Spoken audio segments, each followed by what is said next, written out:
Hello, mambo vipi?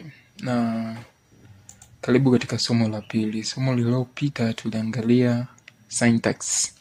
So leo tutaangalia kitu kinaitwa variable.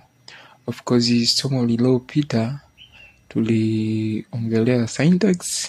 Tukasema kwamba syntax ni sheria ambazo zipo kwa ajili ya kukuongoza unapoandika code, kwa sababu code, ili uandike code ni kwamba lazima kuna sheria au namna ambayo unatakiwa uifuate ili uweze kuandika code kwa usahihi.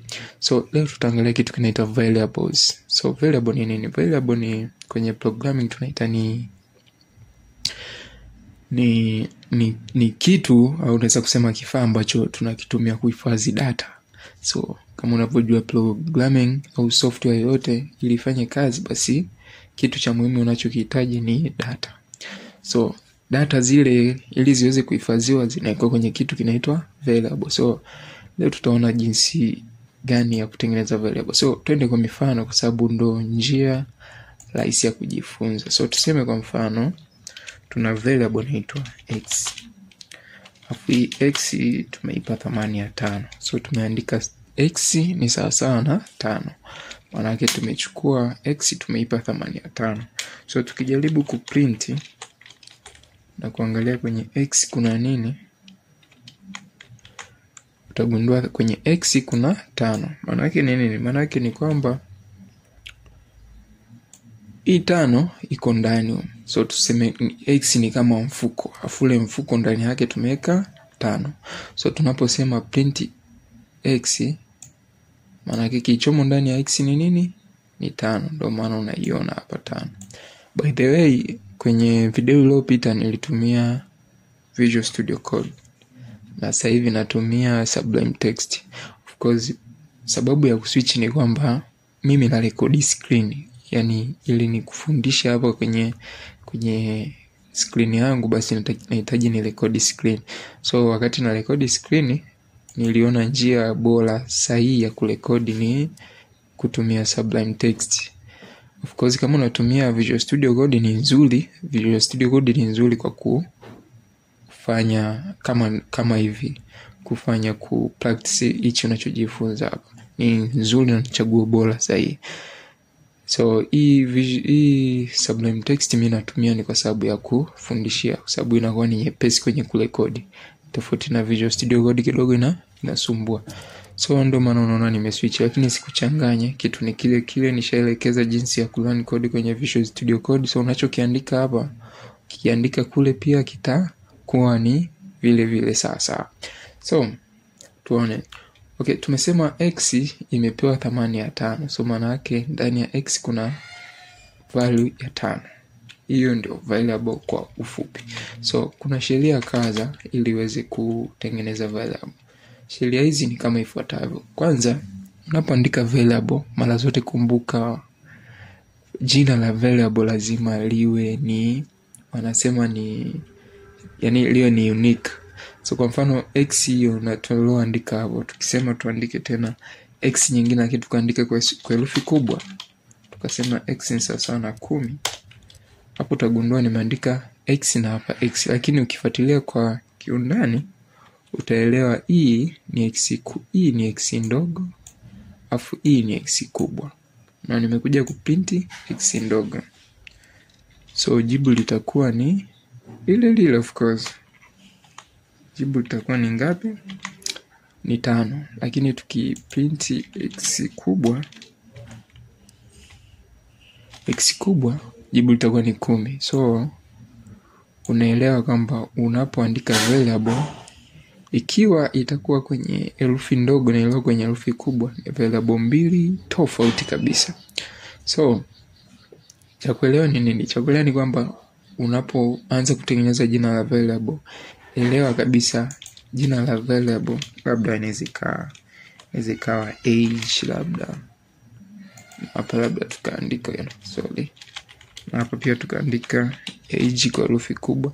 So hizi ni variable ndio, lakini bina thamani mbili tofauti. Kwa maana age ya herufi ndogo na age ya herufi kubwa zina thamani tofauti. So tukiprint age ya kama mwanzo tu, tukiprint age ya herufi ndogo utagundua ni tofauti na tukiprint age ya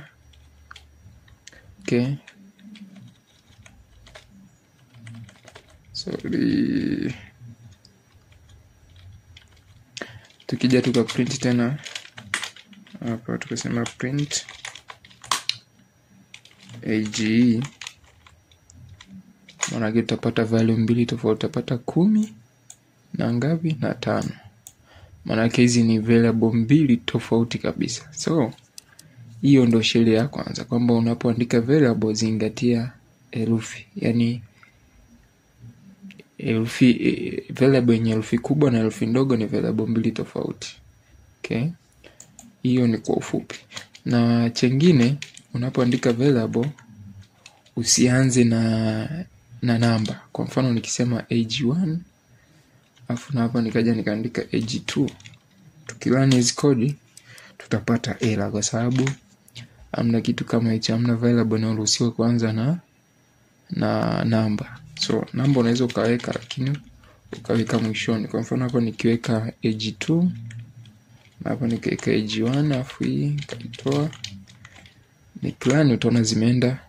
By the way hapa natakiwa hii ni 1, no hii ni 2, then hii ni 1. So nikirun hapo utaona error zimeondoka na tumebaki na value zile. So unapoandika variable, kitu cha pili cha kuzingatia, usianze na namba mwanzo mwa jina la variable.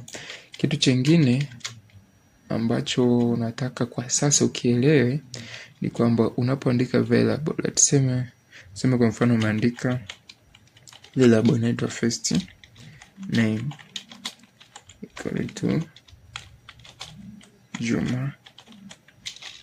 Juma. So kwenye hili jina hapa, kwenye hili jina hili utagundua kuna maneno mawili, kuna first, kuna na nini na name. Yani kama vile amekatwa, kuna first afu kuna name. Lakini kweli ni kwamba kwenye variable unapoandika hivi, labda tuseme ukiona umeandika hivi ukasema sasa hii mbona inanichanganya, yani ukataka ni maneno sana, ngoja niachanishe ili yaweze kusomeka vizuri, labda ukaweka space hapa.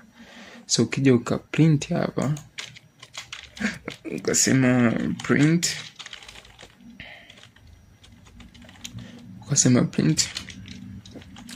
first afu kacha nafasi ukasema name. Je, unajua nini kitatokea? Jawaone. Ni kwamba itaonyesha kwamba hii first name, kwa sababu utapata errors, kwa sababu kwenye variable amna namna unaweza kaandika variable ukaacha nafasi katikati. Maana yake hapa Python itaelewa kwamba ni maneno mawili tofauti na haitajua yana maana gani. Zaidi italielewa hii name kwamba ni variable, lakini na yenyewe bado haitakuwa sahihi kwa sababu mwanzoni kuna ile neno ambalo haijui linamaanisha nini. So unapoandika variable mara zote kumbuka usiache nafasi. Kama unahitaji kutenganisha ili maandishi yako yasomeke vizuri, unaweza ukaweka hii underscore.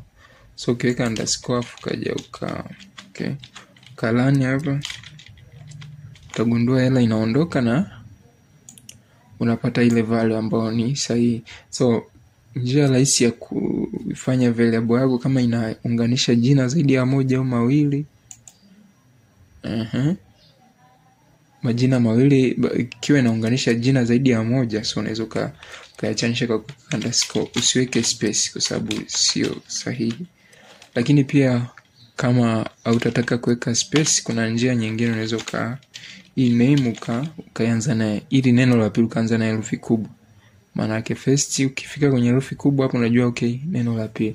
So lakini napendekeza sana utumie underscore kwa sababu ndio njia nzuri ya kuzielewa kodi zako. So mpaka hapo unakuwa umetengeneza variable. So vitu vingine kama nilivyosema, variable inabeba thamani ya kitu. So wakati naelekea kumaliza hii video ya sasa hivi, nataka nikuache na test ili tuelewe kama umezielewa variable au vipi. So kwa mfano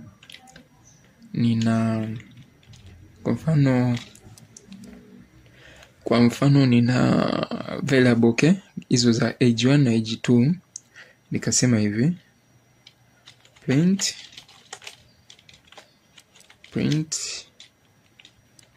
age 1 plus age 2. Okay, age 2. Okay, so nikiprint hapa utaona imekuja 15, kwa maana imechukua 5 na 10 ikaunganisha ikaziprint hapa. Sasa swali langu ni hili hapa. Kwa mfano hizo variable mbili, nikatengeneza variable tatu inaitwa age. Hapo kasema age is equal to age 1 plus age 2. Okay, je, nikija kuprint hapa nikasema age, je, unadhani italeta jibu gani? Jibu naomba uliandika hapo chini kwenye comment ili tuone kama unaelewa au bado. Okay, asante kwa somo hili la leo, na jibu exactly nitakuja kulionyesha kwenye video inayofuata. So utakutana nalo kwenye video inayofuata, na karibu tuendelee kujifunza, na karibu katika sehemu ya kwenye somo la 3. Hili lilikuwa ni la pili of course. Oh yeah.